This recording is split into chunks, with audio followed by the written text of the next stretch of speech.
어느 날 갑자기 허리가 아프더니 다리가 저리기 시작했다. 병원에 가서 치료를 받아도 소용이 없었고 유튜브를 보면서 운동하자니 어떤 걸 믿어야 하나 의심이 들었다.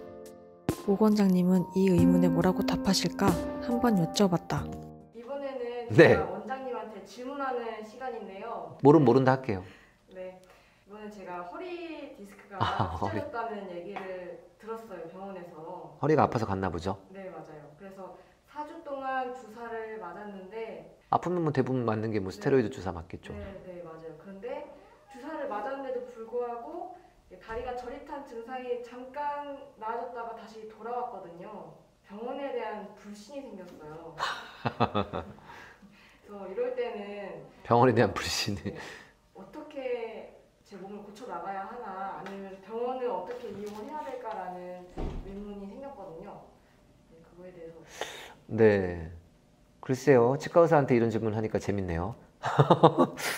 하지만 그래도 병의 원리라고 하는 건 일단 기본적으로 다 비슷비슷하거든요. 질문은 제가 뭐 자골신경통을 어떻게 나면 낫냐 이런 질문은 저한테는 좀 오버스럽고 제가 뭐 더 공부 한참 해서 말해야 되는 일이고 그것보다는 일반적으로 병원을 어떻게 이용하냐는 쪽으로 설명을 드려보도록 할게요. 이런 특히 제가 허리 아프다고 하는 거는 이렇게 표현 드려보고 싶어요. 사실 허리 아플 때 가는 과가 너무 많아요.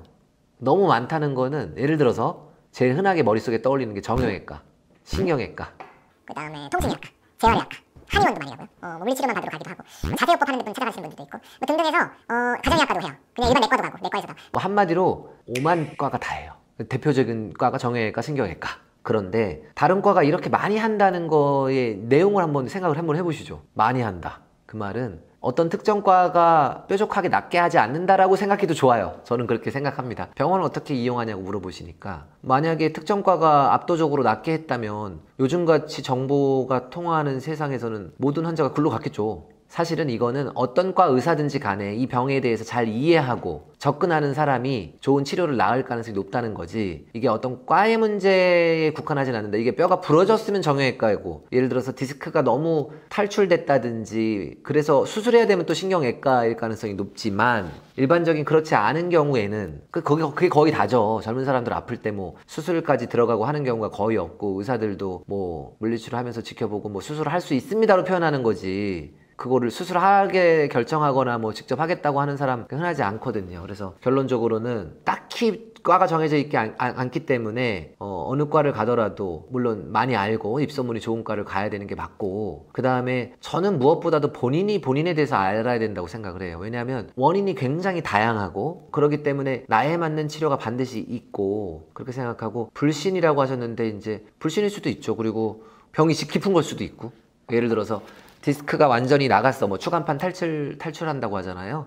디스크 나간 거예요, 그냥. 그런 경우에 이제 나가서 압박해서 신경을 누른다 이러면은 나갔다 집 나간 사람 들어오기 쉽지 않거든요. 그러니까 시료가 많이 걸리는 거고 그렇지 않고 뭐 나가지 않았지만 염증이 생겨서 염증 때문에 신경이 민감해진 경우 그럴 때는 이제 지리지리하고 한 것들은 이제 반대 다른 방향으로 근육 치료라든지 뭐 물리 치료라든지 자세 치료라든지 하면서 충분히 좋아질 수 있다라고 저는 또 자가 회복도 하고 그렇게 생각합니다. 그래서 통증이라고 하는 건 어떻게 보면은 우리 몸의 아군이다. 아군이 뭐예요? 더 놔두면 이 주인이 더 나빠지니까 통증이라는 걸 주어서 평소 하던 동작을 못하게 하고 쉬게 하고 그럼으로써 회복할 시간을 만들어내는 그런 좋은 아군이라고 생각해요. 우리는 통증하면 왜 이렇게 아플까라고만 생각하지 적군으로 생각하는 경향이 있잖아요. 그래서 그렇다. 이번에 두 번째 질문인데요. 저는 허리가 아파지고 나서 유튜브로 이제 재활 운동을 하려고 했었어요. 그치. 네. 아무래도 유튜브 많이 찾아보게 되죠.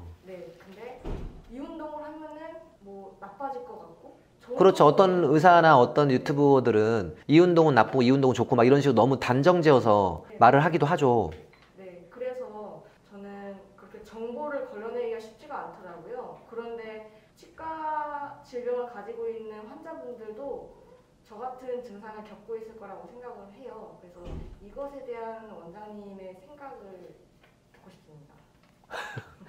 어려운 질문인데 결론은 뭐냐면은 어떤 것을 설명할 때 그거의 원인이나 이유에 대해서 설명하는 게 되게 더 중요한 것 같아요. 예를 들어서 내가 이 운동을 예를 들어서 추간판 탈출증이 있어서 내가 이렇게 숙이는 운동은 내가 의사로서 반대해. 그러면은 원인이 다양할 텐데 그거에 따라서 이건 왜 안 돼? 이런 원리를 말해주는 게 훨씬 중요하지. 예를 들어서 요통 있는 사람은 이 운동 안 됩니다. 이런 식으로 말하는 건 저는 별로라고 생각해요. 왜냐하면 그 요통이라고 하는 게 굉장히 많은 걸 뜻하는 거거든요. 그런데 단순하게 요통이 있으니까 이 운동은 안 돼. 이런 식은 안 되고 오히려 그렇게 말하는 경우보다는 직접 몸으로 하는 물리치료사들이 말하는 거에 대해서는 조금 더 그러니까 몸을 움직여서 이렇게 하는 거가 굉장히 해롭거나 할 가능성이 많지 않다. 그리고 몸은 현명하기 때문에 해로운 거에 대해서 통증을 준다라고 이렇게 말씀드려보고 싶어요. 그래서 시원하면서 어느 정도 뻐근한 그런 운동들은 대부분 다 몸에 좋은 거다. 그리고 아까 어떤 걸 선별하냐고 했는데 그 이유에 대해서 말해주는 경우 이거다라고 이렇게 단정적으로 말하기보다는 우리는 단정적으로 들었을 때 굉장히 시원하고 해결되는 듯한 느낌을 받는데 몸은 굉장히 많은 것이 서로 연결되어 있기 때문에 그렇게 말하는 것보다는 이런 이유 때문에 원인 때문에 이런 거다라고 해주는 그런 유튜버들을 찾는 게 저는 좋다고 생각합니다. 저는 한 가지 믿고 있는 것이 운동 자체가 나쁠 리는 없다는 거예요. 이거는 절대 나쁘고 만약에 그 운동이 절대 몸에 나쁘다면 그 디스크 나간 사람한테 나쁘다면 예를 들어서 그 디스크를 더 압박하고 탈출시키는 방향의 그런 운동이기 때문에 나쁘다고 표현한다면 몸은 통증을 줄 거예요. 그래서 내가 어떤 방향으로 움직였더니 좀 약간 아프면서 시원해. 그렇다라고 하면 그것은 나의 몸에 맞는 운동일 가능성이 엄청 높지. 시원해 하고 짜릿한 것도 좋아졌는데 알고 봤더니 디스크는 되게 나쁘고 이런 가능성은 저는 거의 없다고 생각합니다. 그래서 운동요법에 대해서 통증이 더 배가 되거나 그러는 게 아니라면 걱정하지 말고 하시라는 말로 그렇게 병원 사용기를 정리해 보도록 하겠습니다.